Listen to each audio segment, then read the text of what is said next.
Hello and thank you for listening to the Legal Genie podcast. My name is Lara Quie and I believe that we only have this one short life and we need to live our best life now. I want lawyers to learn important lessons from movers and shakers in the legal industry. The mission of this podcast is to empower and inspire you to create a better life for yourself, whether that's by finding a mentor, paying more attention to your well-being, developing your skills as a lawyer, or even moving forward in a new direction. You can find my daily posts on LinkedIn, so please follow me there. Please also like and rate this podcast on whichever platform you're listening to it on. I also offer one-on-one coaching on Fridays that cover personal branding, getting to the next level, productivity, well-being, and so much more. So please reach out to me if you would like some help. I do hope that you will enjoy this conversation and take away some real value. Thank you for listening. Hello and welcome to episode 38 of the Legal Genie podcast with me, your host, Lara Quie. This is a very special episode because I have with me today Adrian Tan, also known as LinkedIn King of Singapore and the Masked Litigator. He certainly is LinkedIn royalty as the most followed Singapore lawyer on LinkedIn with over 33,000 followers. Adrian is the president of the Law Society of Singapore and also a partner at TSMP Law Corporation, where he heads the intellectual property and technology department. But before his legal career took off, he was an award-winning novelist known for writing the cult teenage textbook series in the 1980s. He was also the General Counsel of technology company Crimson Logic and the Honorary Legal Counsel of the Singapore Association of the Visually Handicapped. So that is quite an introduction. Adrian, welcome to the show. Thanks, Lara. It's nice to see you. It's nice to be on your show. I listened to all the episodes. It's really fun. You know, this idea of being on a podcast, before the pandemic happened, I wouldn't even have dreamed of it. And I'm sure the legal community was very new to this idea. It's very exciting. It is. It's so exciting. And it's fantastic to have you here because the thing about podcasts is you can reach to such an incredibly large audience. And this podcast amazingly is listened to in 50 countries all over the world.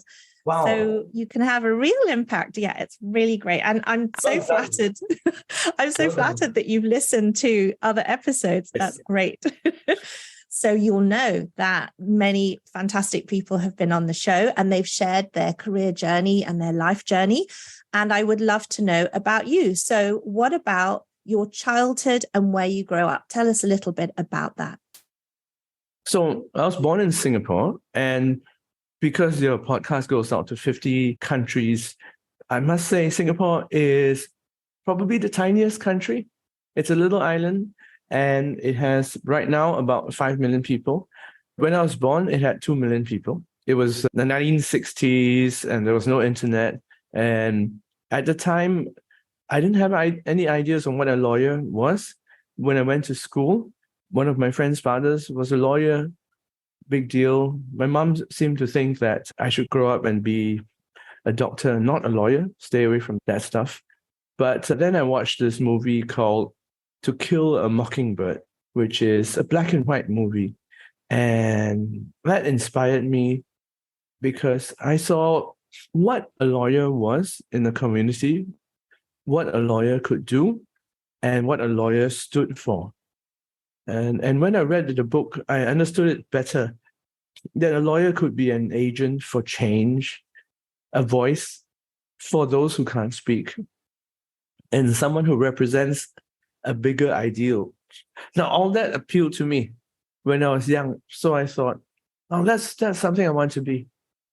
That's amazing. That book and the film both are incredible in terms of, well, the acting of Gregory Peck as Atticus Finch. Yeah, a very handsome man. Well, I spent my whole life trying to look like Gregory Peck. So almost and there. You succeeded. That's a shameless liar. But I know what you mean when you get an idea of what the law profession should be. And certainly if that was your first impression of being a lawyer and standing up for justice, etc. But it is quite different to the programs that we see and young people viewing Suits. And in my day, we were certainly watching all sorts of funny legal dramas. That's funny because when interns or when trainees come and join me, one of the things I tell them is that they have to watch 3 movies, right? They have to watch 3 movies. They have to watch 12 Angry Men. They have to watch The Verdict. And they have to watch My Cousin Vinny.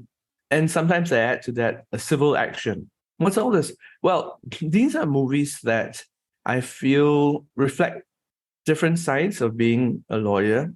And especially for interns, when we have them, they come to our office. They haven't started law school. Some of them haven't even thought about pursuing law. They want to intern at a law firm to understand what it is that lawyers really do.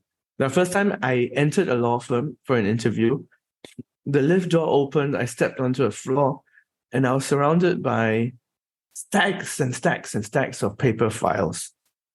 And I got so depressed straight away. And I thought, this is an awful thing. I don't think I want to be in a place that is full of files. So when interns come and see us, they might see that. And as an antidote, I ask them to watch these movies. For example, A Civil Action is a movie that's about a personal injury class action in the US, but it's also about how lawyers work to make a claim. Sometimes I include A Few Good Men into that mix. The Verdict by Paul Newman is a great movie that shows practice from a sole proprietor's perspective. And sometimes I recommend them to watch The Pupil.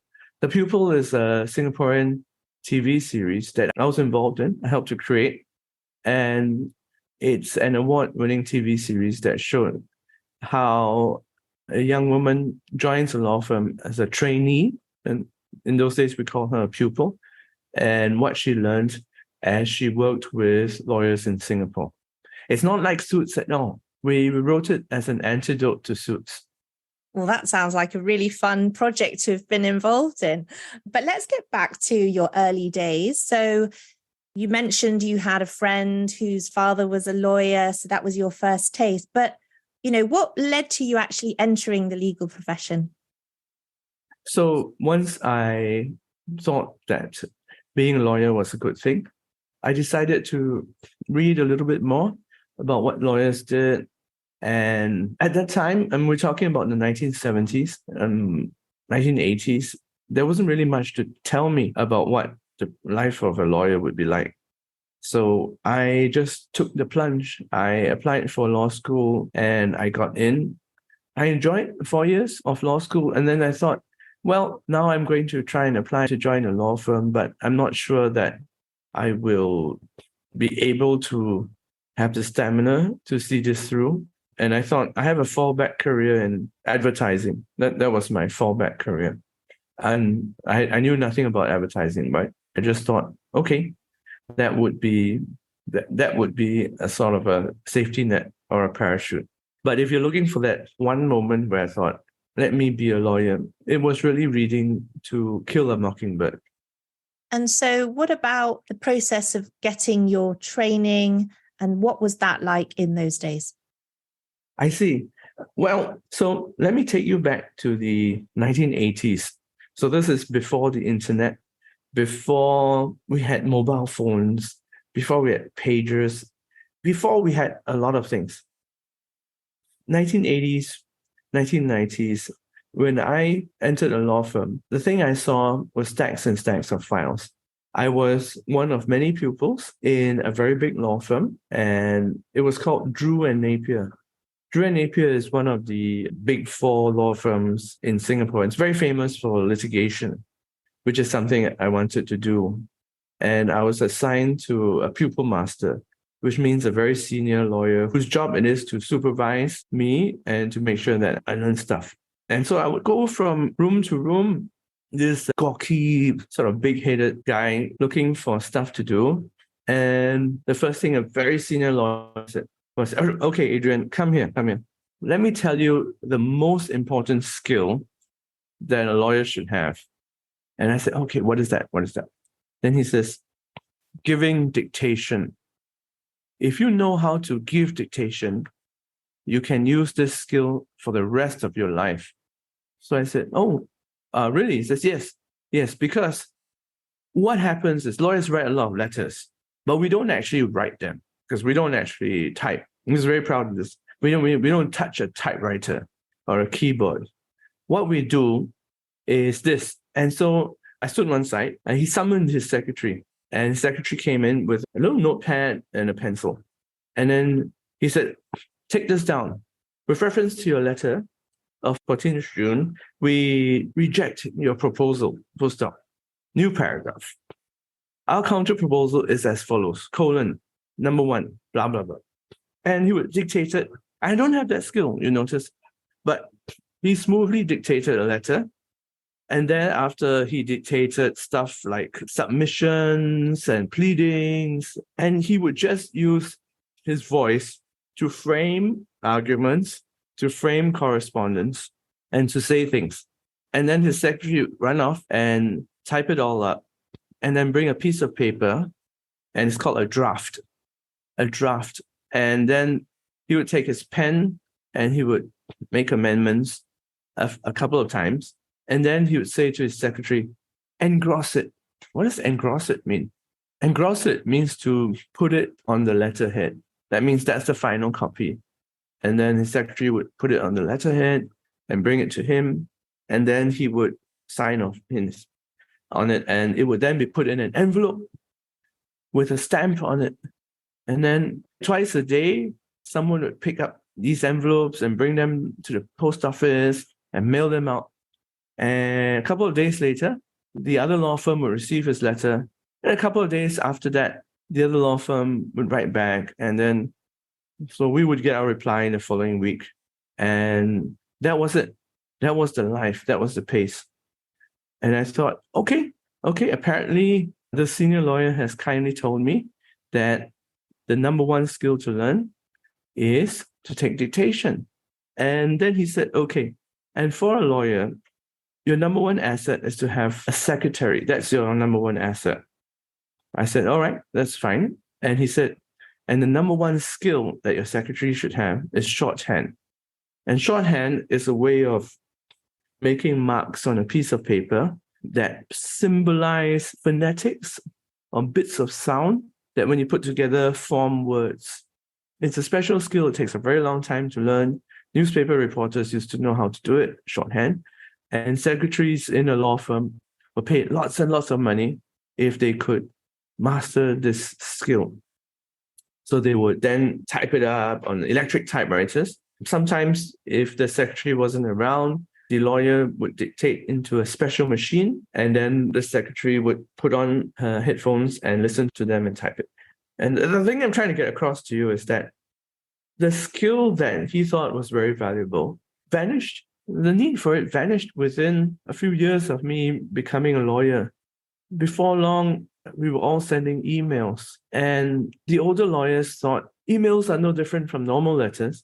So they began dictating emails to their secretaries, come in, so-and-so, and then they would say, take a dictation, send an email to such and such law firm.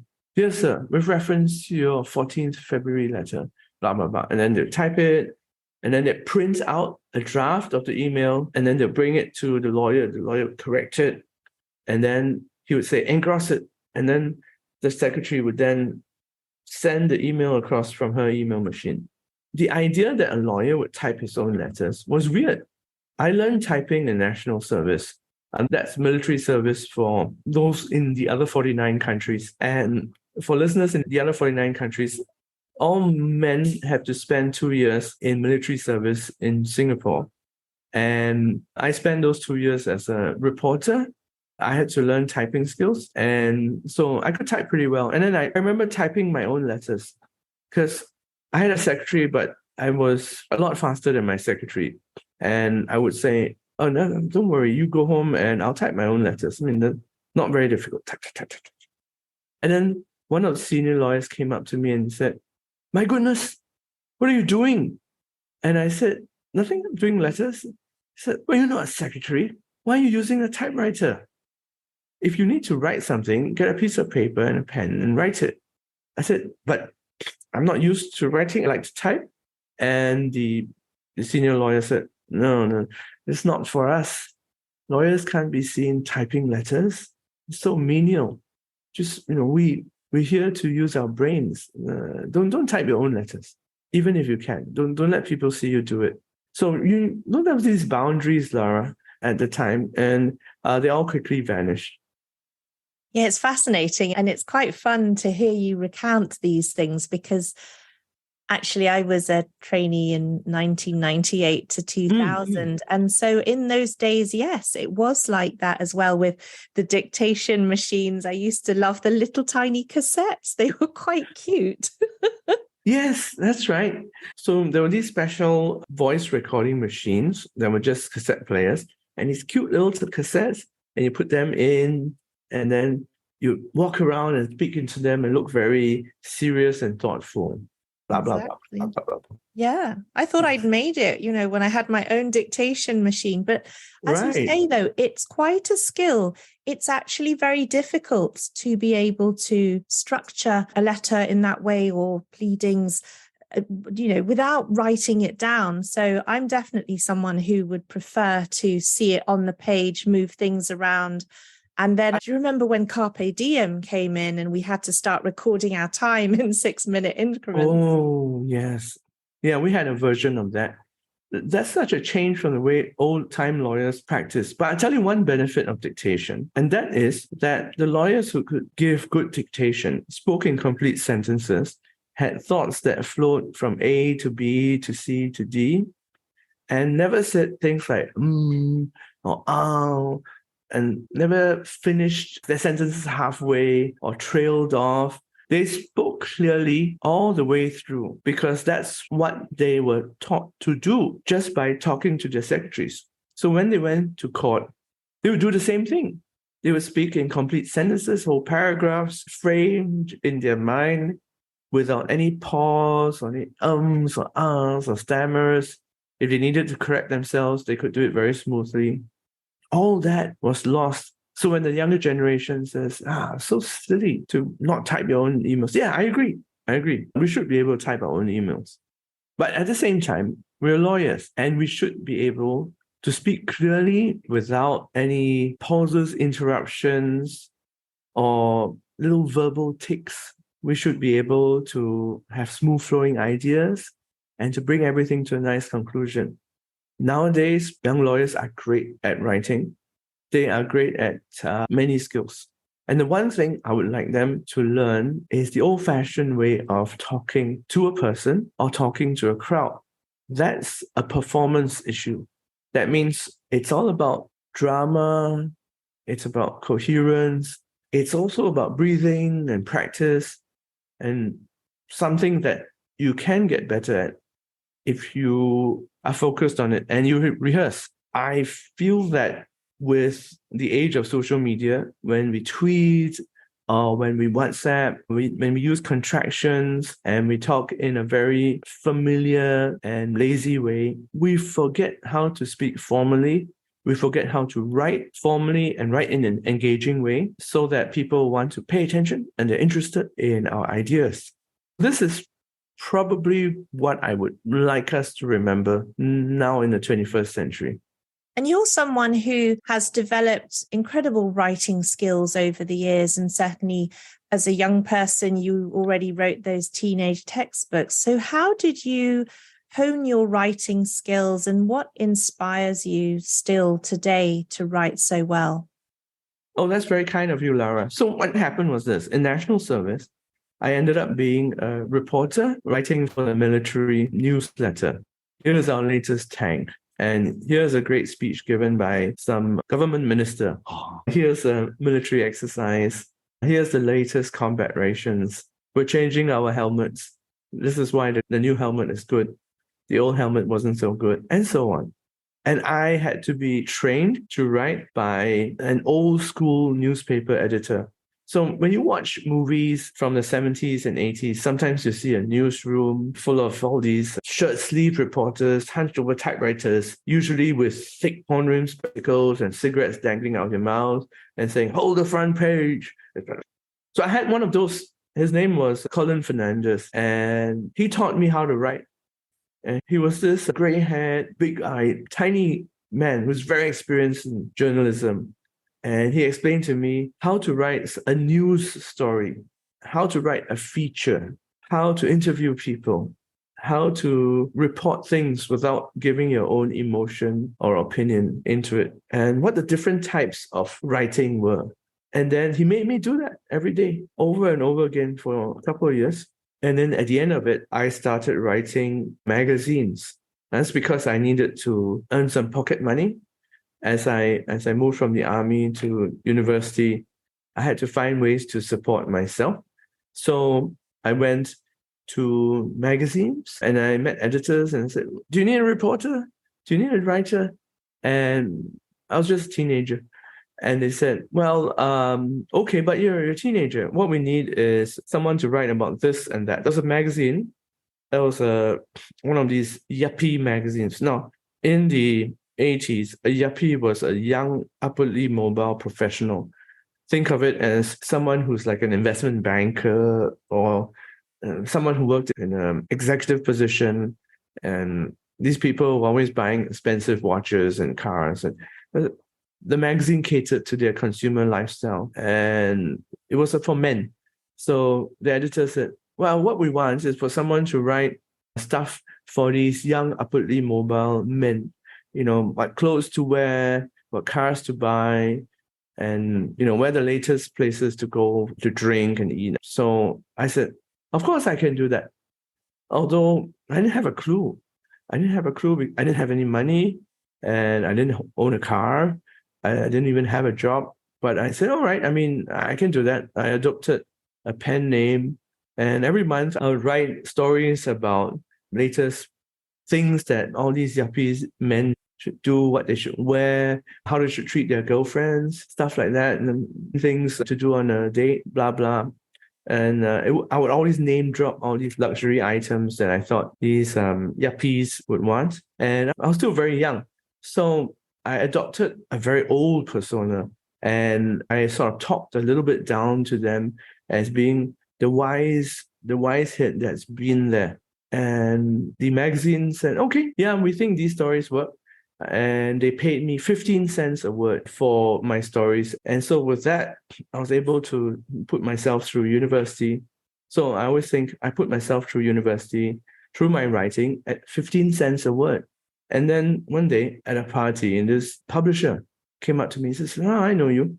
And I said, yes. I used to be a debater in school, so people would know me because they had seen me on TV debating. And the publisher said, "What are you doing here at this party?" I said, "I write for these people under this pen name." Then I showed him my articles. And he said, "You should write a book." So I said, "I've never written a book." And he says, "Yeah, I should write a novel."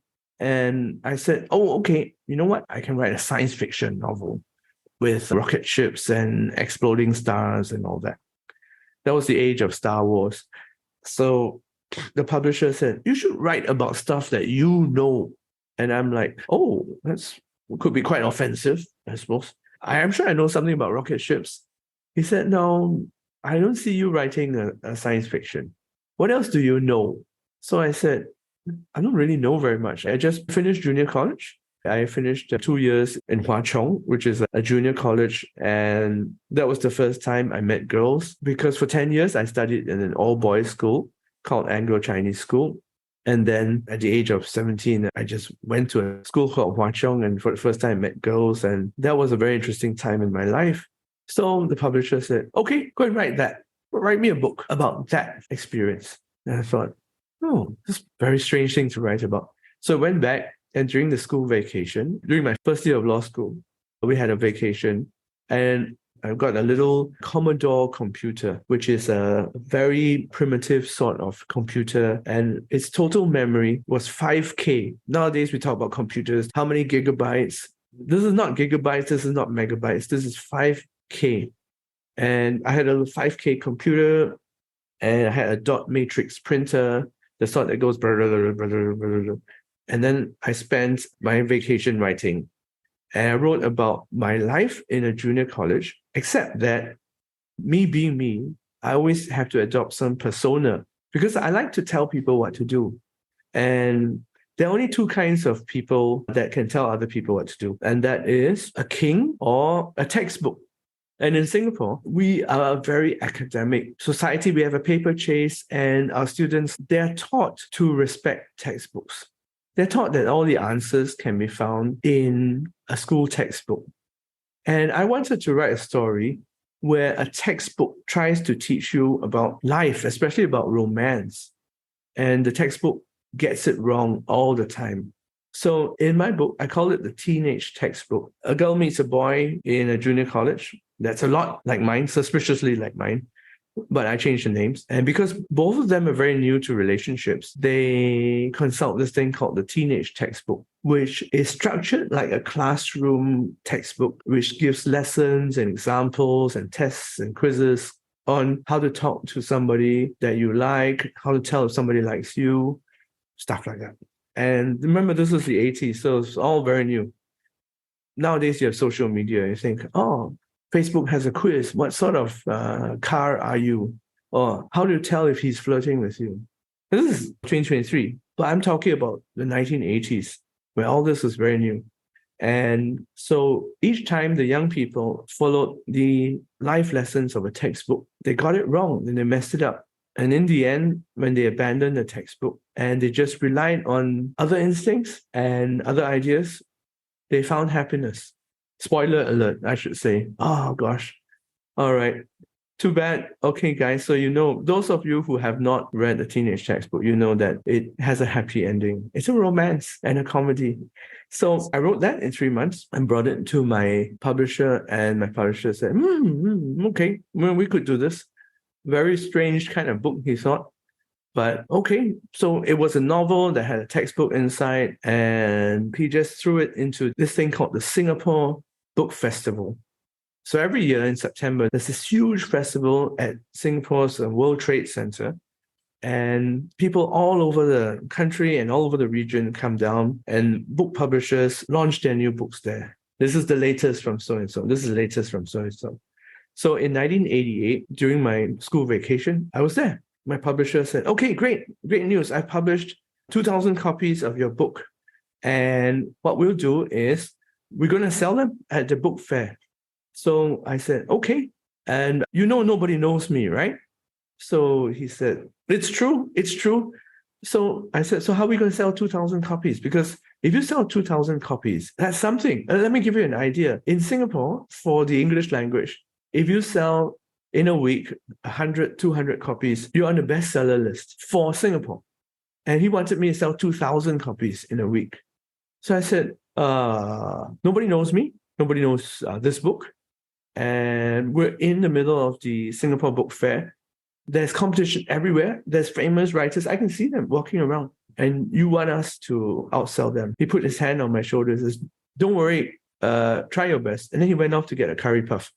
So I stood there and had all these books. And then people would walk by and I would say, hello, buy a book. And they would say, what's this book about? I said, well, look, just read it. Read a little bit. You can stand here and read it. Don't take it away because it costs you $7.80.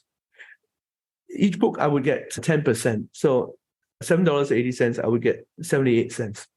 After a while, there was a crowd, and I began to sort of talk about the book very generally and tell jokes because you know what I'm like. After a while, if there's a crowd, I'll start sort of riffing on them, and I'll say, let me read you a bit from this, and you should buy this for your son, and so on, and so on.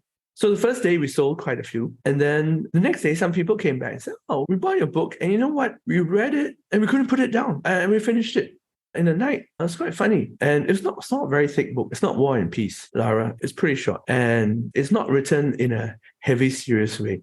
It's just fun kind of thing. So they said, all right. Surprisingly, we finished it. And I said, great. Okay. And they said, okay, a few copies for our friends. I think it'll be fun.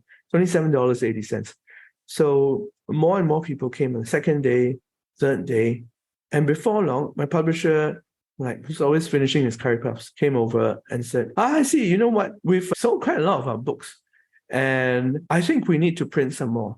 So I said, hey, what about the 2,000 that you printed? He says, I think you sold about 1,000, which is pretty good. I said, whoa, okay. What does this mean? Then he says, I'm going to tell the organizers.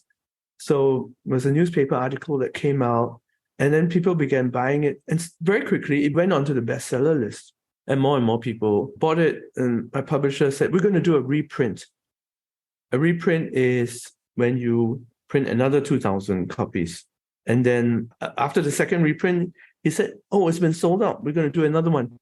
And eventually, he did, I think, 7, 8, 9, 10, 11, 12, 13 reprints, so many reprints.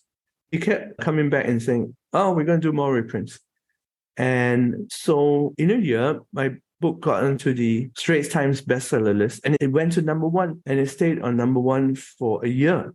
And that made me all my school fees and stuff for law school. My publisher then said, you should write a sequel because you have these other characters and we're all very interested in them. So you should write about them. And I said, yes, I was going to. So I spent my second year vacation writing about them too. And then it came out. And that was the sequel to the teenage textbook called The Teenage Workbook. And that sold even more copies.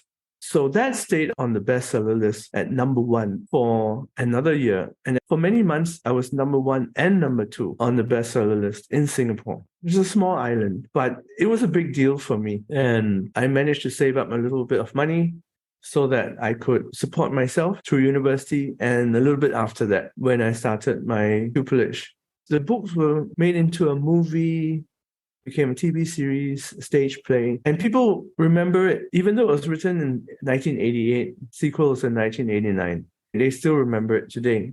So when you talk about writing, I think if you write a lot, which is what I did, and you have a nice teacher who teaches you how to write, and you practice and practice and practice and practice, after a while, you can become good at it. And that's what I think also for social media. So a lot of times, social media, people think of it as very short, little snippets of things, one sentence, one tweet, one image, one meme. Oh, that's very funny, and move on.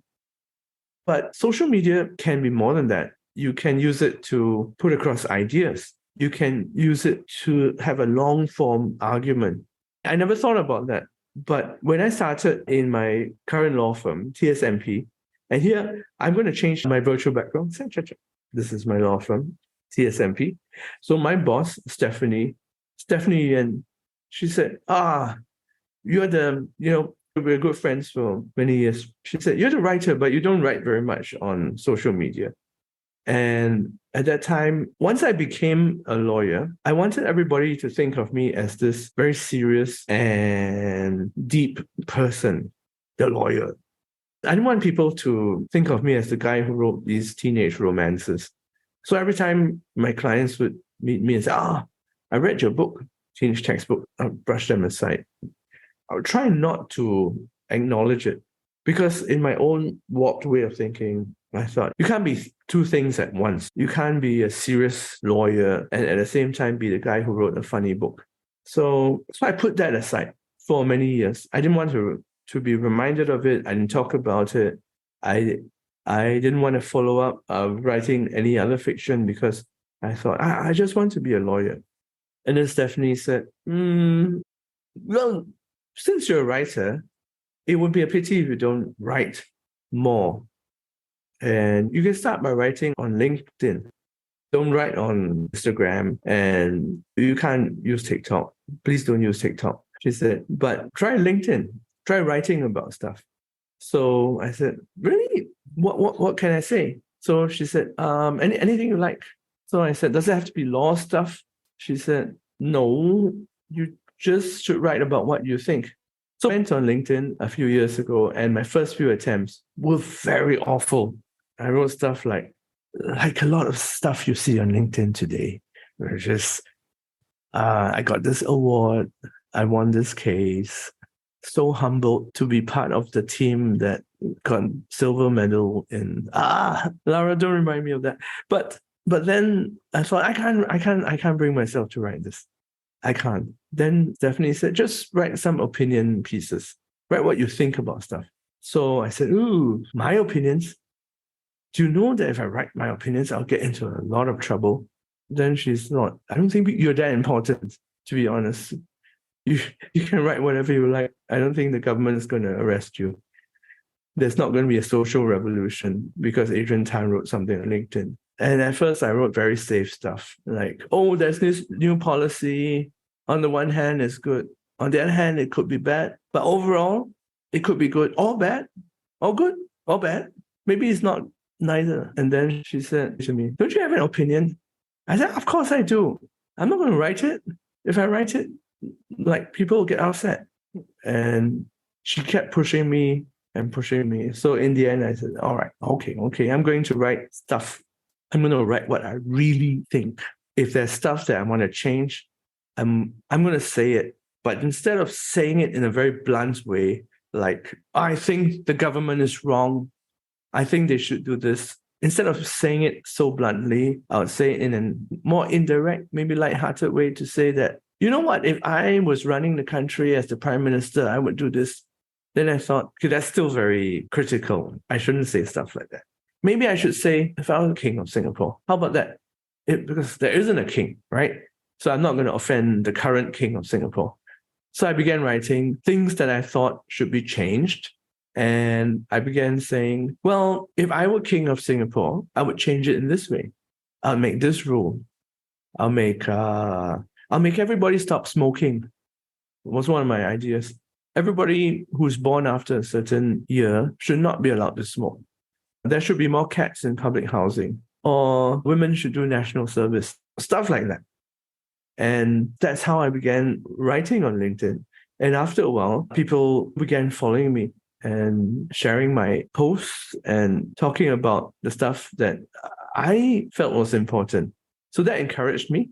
And the other thing that encouraged me was people began messaging me. Some of them my old friends. This is the thing about social media. It's very good for reuniting with old friends. They would say, hey, remember me from so-and-so? And I'll be like, oh, right. So nice to meet you. And they would say, yeah, we just read your article on this. So that became a good thing. And that's how I ended up writing on LinkedIn, Lara. Well, it's fantastic what you've done on LinkedIn, Adrian. And, it's great that we know that we need to thank Stephanie for all her encouragement and bravery to let you express your opinion. But you're right. Everything about LinkedIn is authenticity, and people want to hear opinions and they want people to share true experiences. And the interactive nature of it is what's so exciting, isn't it? Because when people comment and then you can reply, it's those conversations. And as you said, people that started to reach out to you, and there is the direct messaging on the platform as well. And then you can meet people in person. So tell me a bit about the people that you've met through your LinkedIn experience. Okay, so first I got to say it's a myth that you're going to get more business through LinkedIn. At least speaking for myself, it's not a case where people write to me and say, I just read your post on XYZ and I think you should fight this case.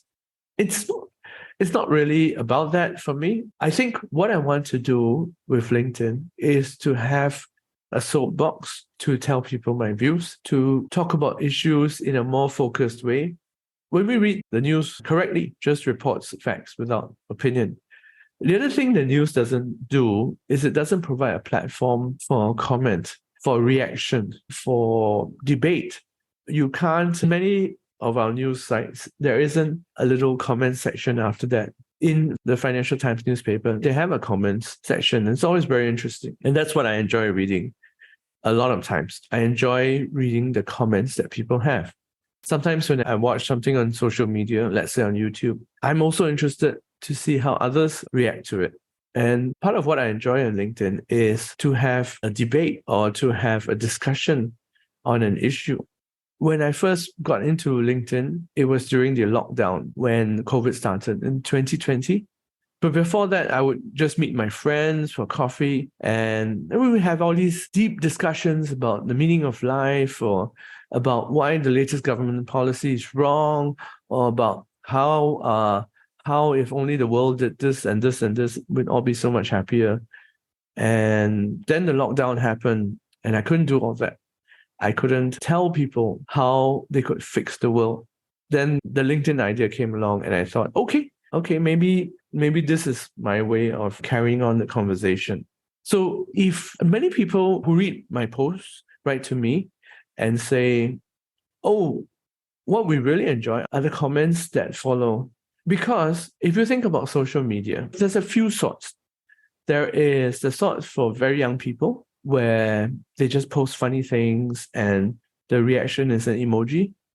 Then there's Facebook, where if you post something, even if it's a thought, an idea, you have a lot of people just giving abusive comments, one-word comments or short comments that are just meant to trigger or troll others. And that's because for that type of social media, people don't have to be authentic. They don't even have to be real. They have fake photographs, they have fake names. And so they hide behind the shield of anonymity. And they just spew hatred because they're not there to talk about ideas. The thing about LinkedIn is that it's full of real people. It's full of real people because we know that this person looks like this from this photograph, studied in this university, went to this company and worked here and has posted on other things. And generally, the profile of LinkedIn users is more educated. They are serious and they are identifiable. They're who they say they are. So when they comment, they don't comment with foul language or they're not out to stab someone. They may disagree, but they'll explain why they disagree because it's LinkedIn. So the platform becomes very civilized, and the sort of comments that you read after each post, they're usually quite respectful, and they will start with something positive like, well, I agree with what you say on this point, and this is very valid. And then they'll put in a sort of a polite disagreement where, but have you ever thought of this angle? Or, I have a different experience and let me tell you what happened. And I feel that social media needs a lot more of that. So I want to be part of that. I want to be part of identifying an issue, putting across an opinion in a coherent way, and then giving a platform to different voices to have that conversation. Sometimes when I look at posts on LinkedIn, there are a lot of good ideas, but they're very short. I meet other young lawyers, and they talk about social media. And then they say, oh, Adrian, your LinkedIn posts, they're very long. I've never read anything so long. It's interesting, but it's long. And I think, really? Is it that long? They say, yeah, for social media, you usually just put like a couple of sentences, and you got to have a very big photograph of yourself doing something. And that's a different style, which I must say I can't relate to. So when it started, I deliberately just wanted to write as much as possible with as much detail as possible, with as much thought as possible. And how it works is I'm usually at home or at my desk in the office, and then I'll come across an issue, a news article that someone sends me, and I'll get very upset. What is this? What nonsense are they doing now? And then I'll furiously type out something on social media. CNN has just said this about Singapore and the Queen. Very, very annoyed. This is why. Take that, CNN. And then I send it off, and immediately I'm seized by regret. I'm thinking, oh my gosh, what have I done? Oh, well, too bad. And then the comments all come in. So that's just a day in the life. I love that. That's you as a keyboard warrior. But yeah, you're right. The thing that attracts people so much to your posts is the level of thought and the length of the posts. They are unusually long, well considered, and tell a fantastic story. you can see that you are a reporter in terms of being able to identify facts, the crux of the matter, the issues. Your debating that you used to do as a young person is coming through. The replies to comments, you always make very good, insightful replies, not just thank you for your comment, but actually exploring why they've held this other opinion, so you carry on the conversation, and that's what LinkedIn needs. But it's also the fact that it's great to have a lot of variety, because it's fun in your feed to have maybe just one quote, and then the next post has got a cool photo, and the next post has got a funny video that's entertaining. And it depends on how you're feeling at the time. Sometimes I must admit I need to come back to your post because I haven't got time to read the full thing, but I'll come back and then I'll look at it, and I'll usually make a comment as well. And I think that has really lifted your profile. But I would say your comment about it not bringing work, I think that's a lot to do with the way that you are using LinkedIn. You are very much using it as the ability to share your voice. You said soapbox, you're getting on your soapbox, expressing your opinion, telling people about a situation, a story, etc. But if you were to change your narrative to be, hey, folks, actually, I'm a partner at TSMP. Did you know that I'm head of intellectual property and technology? I could help you with your cases. I think actually, if you interspersed your fantastic storytelling with a reminder to people every now and again, you would be surprised that you would get interest on that. But perhaps it's the fact that you're not using it in that way. So you will have seen that there are certain lawyers who use it very deliberately for thought leadership, for showing their expertise in their given area of practice. And so those people can do great things for profile raising. It leads to speaking engagements. They're able to get people to see their articles, etc. So what advice would you give to a younger lawyer who is interested in harnessing the power of LinkedIn to grow their personal brand? Wow. I feel that the best thing for any lawyer to do is to show the client who he or she is. The client is a person who is an unknown and who wants to engage us to do something important. And the client wants to know who we are, how smart we are, how decent we are, how articulate we are. The client wants to know all that. The client wants to know as much as possible about who we are.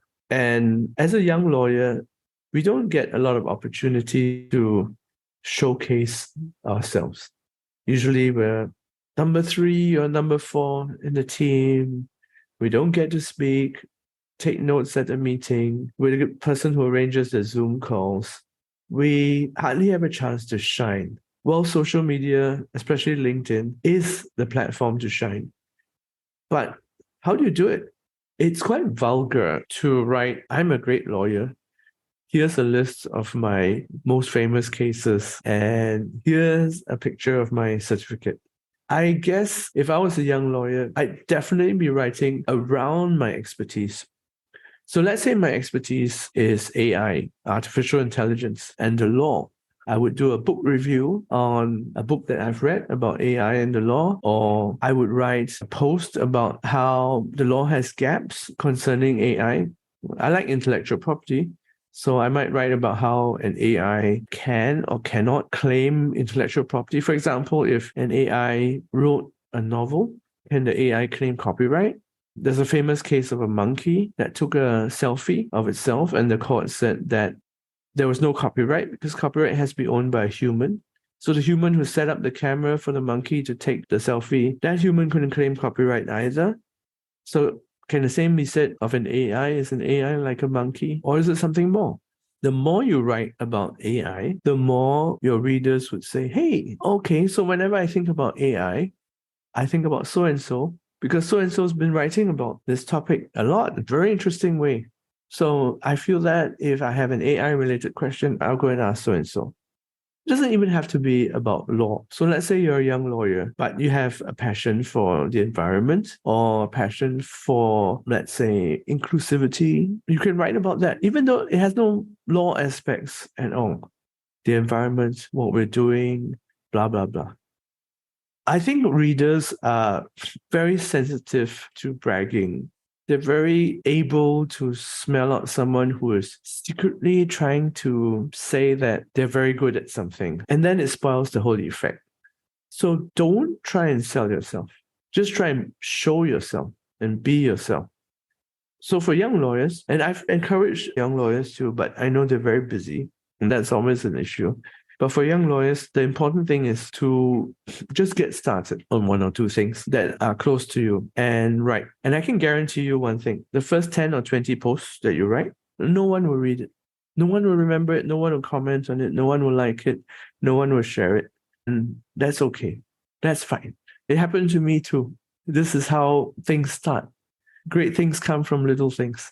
So just get going and don't imagine that success will come overnight. Think of it as practice.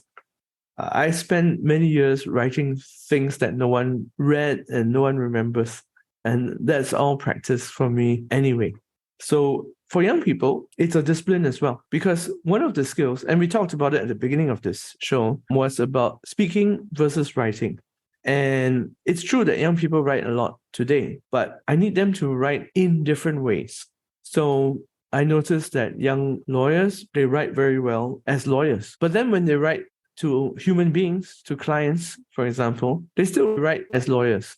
Very serious, very procedural, step 1, step 2, step 3, very long sentences, very long words, very complicated stuff.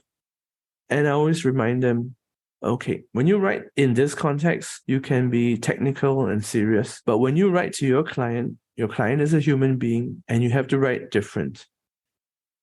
I always tell them, you have to write in a way that a 6-year-old child or a small dog would understand. And I'm serious. Don't write sentences that are longer than 20 words. Don't use foreign words. Use only English words. Don't use anything more than 3 syllables. And don't use commas. When you feel that you need to use a comma, use a full stop and stop your sentence. Don't use adjectives. Just state the facts. Explain yourself all the time. And then reread what you've written and make sure that it's simple and clear. So I encourage young people to have different styles of writing. And that's where social media helps, because it gets you out of that lawyer mode, step 1, step 2, step 3, this definition, that concept, blah, blah, blah. Gets you out of that and gets you talking in a more natural voice, because media's audience is not lawyers. For us, when we talk to lawyers too often, we become very technical, and social media encourages us to explain complicated things to a general group of people. And so we have to really get to the essence, not dumb down, but find the real issue and talk about that. And the more we practice that, even if no one reads our posts, the better we become. So when we talk to our clients feel that, oh, I understand what he's saying. I can make a decision. I think that's very clear. So it's a great training ground. That's fantastic advice. I completely agree with you. It's so tempting as a lawyer to demonstrate your intelligence and mastery of the law, but ultimately that doesn't serve your client. Actually, it is better to be simple and concise and get to the point for them, and also to display empathy and understanding. Yes. That is so important, in fact, more important. And that's why the authenticity that you can practice in LinkedIn is so important. That muscle, as you say, not to be overly lawyerly.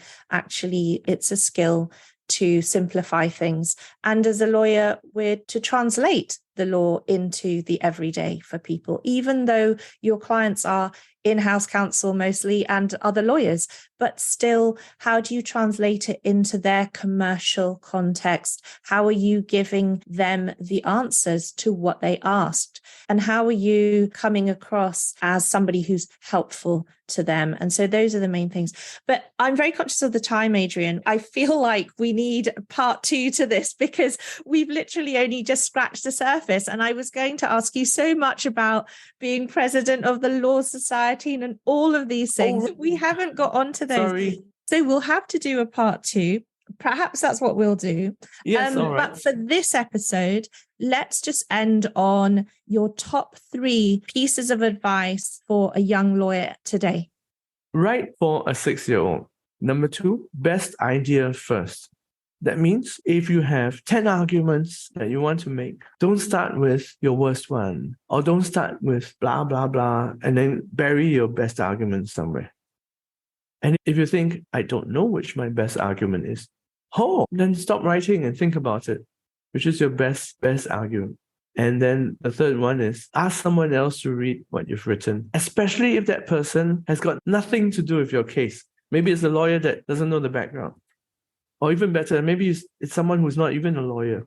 Say, hey, do you mind reading this? And if that person reads it and says, okay, I understand what you say. I think you have a point. That's great. If that person says, it's got a bit boring after the second page, then you know you're writing in a boring way. So don't be boring. And the best antidote is to ask someone else to read your writing. Perfect. Thank you so much, Adrian, for your time today. I really appreciate all your sharing. I'm looking forward to part 2. We'll definitely do another episode for our listeners. Let's see how many good comments you get on LinkedIn tomorrow after they've heard the podcast. But yeah, I guess the best place to reach you is through LinkedIn, or is there any other place you want people to get in contact? LinkedIn is great. Also, my law firm, this one. TSMP? TSMP. You can't tell this is virtual, right? You think it's real. But yes, I'm at TSMP and I can generally be found somewhere. Brilliant. Thank you so much for your time, Adrian. Thanks, Lara. Nice seeing you again. I hope you enjoyed that episode. Do help others in the legal industry, particularly younger lawyers who could benefit from listening to the podcast, by sharing it with them. If you want to hear more, there are plenty of earlier episodes where other leaders share their stories and advice. Please show your support and click on subscribe, and also give it a rating and review on Apple Podcasts or Spotify. Have a magical week ahead.